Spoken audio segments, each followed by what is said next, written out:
without setting boundaries in advance of the offer, guess what's going to happen? You're going to take tens of thousands likely out of your bank account and give it to somebody else. Moving forward with the Dekker Team. Moving forward together with the Dekker Team. We are delighted that we've been able to create for you free access to over 703 Life's Inside Track episodes. And it really is about helping you make incredible financial decisions and life decisions too that all flow from the wisdom of real estate. And if you haven't subscribed to the YouTube channel, the Dekker Team YouTube channel, not just anyone, ours, you're missing something because you're not getting the newest and greatest and freshest shows as soon as they come into the marketplace. Ken, yes. As we think about choice, it's our choice. It's a client's choice, whether they choose to set their boundaries up front. Mm-hmm. And we talk about selling and setting your boundaries. Similar with buying, it's actually. Exactly the same. You can set boundaries. And if you don't preset your boundaries, and then what typically happens is surveys have shown that buyers or sellers will give up another close to $15,000 in the negotiating because they don't have a strong stance on where they want to end. Right. And one of the things I do when I talk with people is we find out, okay, we have our pricing strategy. That also is where is our bottom line end up strategy, right? Now, one thing that's important is you stay somewhat flexible. Well, depending on your depending on your motivation, yeah. Right? Depending on whether this is a lifetime move. If this is your unicorn house, then these things you may want to be more flexible. Mm-hmm. Than you'd be willing to be if this is a 3 to 4 year move. If you're moving in with Department of National Defense to Ottawa or out of Ottawa, you may, based on your motivation that this is a required move and maybe not as long a term move, you may want to be more flexible on some of these items, but to a point. Mm-hmm. Because if you go over the top, then you're literally taking money out of your pocket. Like, I wasn't joking about that when I said it at the beginning. No. Like, you're literally taking it out of your bank account and putting it into somebody else's.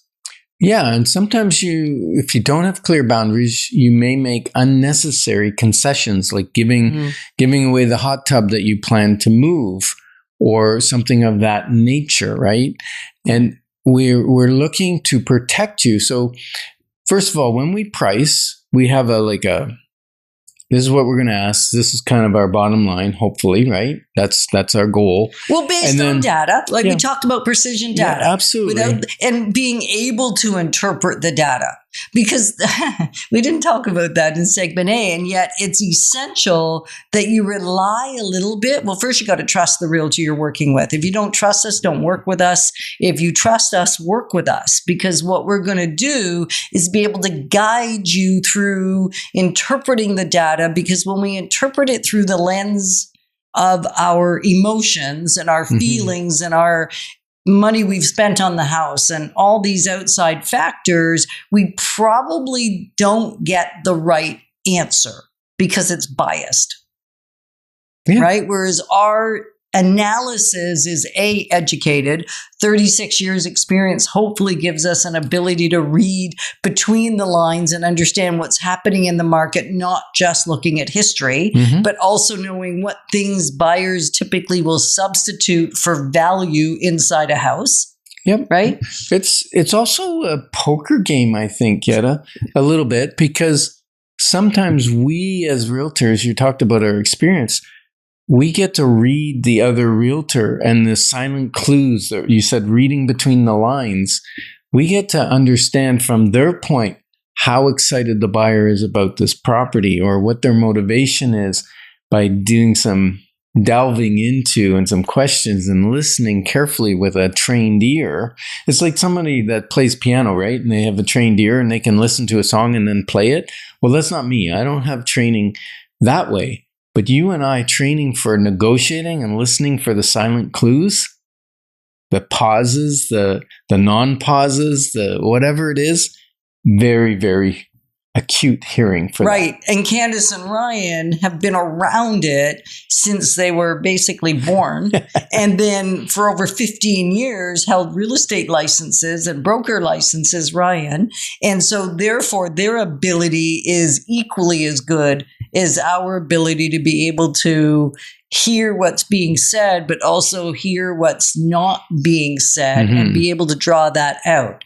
Now, it's interesting as you said that.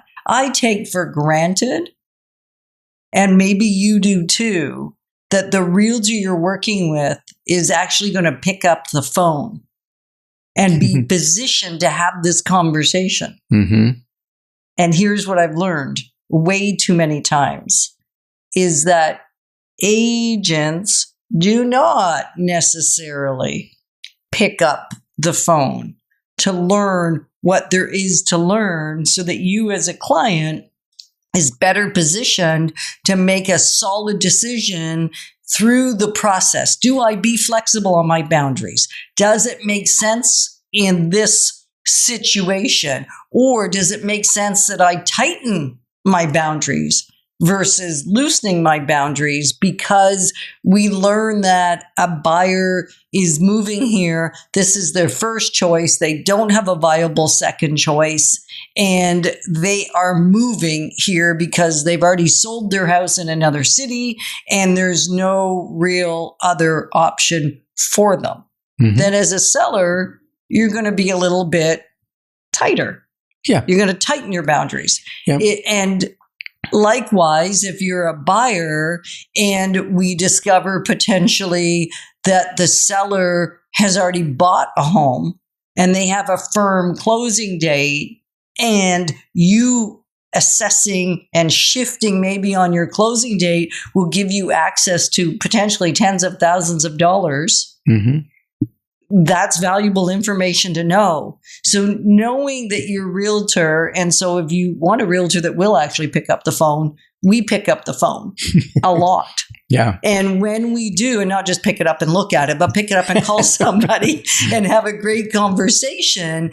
And I am shocked still, after 36 years, how many times a realtor says to me, thank you. Thank you for calling. Thank you for scheduling a call so that we could actually get to know what's going on and support our respective clients. Yeah. And interesting, I'm just going to segue into Building Wealth Wisely workshop on October the 8th. 6 to 9 p.m. Yeah. We should say when it is. It's not all day. It's only 3 little hours. And we should say how you register. Go to dekkerteam.com to register. And we're going to help show you some boundaries when you're buying your investment property and how to really analyze it so you will make sure you're buying with the right criteria. Right? So you have to set limits. Otherwise, you might be pushed to the limits of somebody else. Ooh, don't want that for you. Yeah. So even if you've priced right and you've negotiated well, there's one more choice that might make or break the results that you're looking for. So knowing when to say yes and knowing when to say no. And we're delighted that we're able to clarify your options, because when your options are clear, your wisdom will flow. Moving forward with the Dekker Team. Moving forward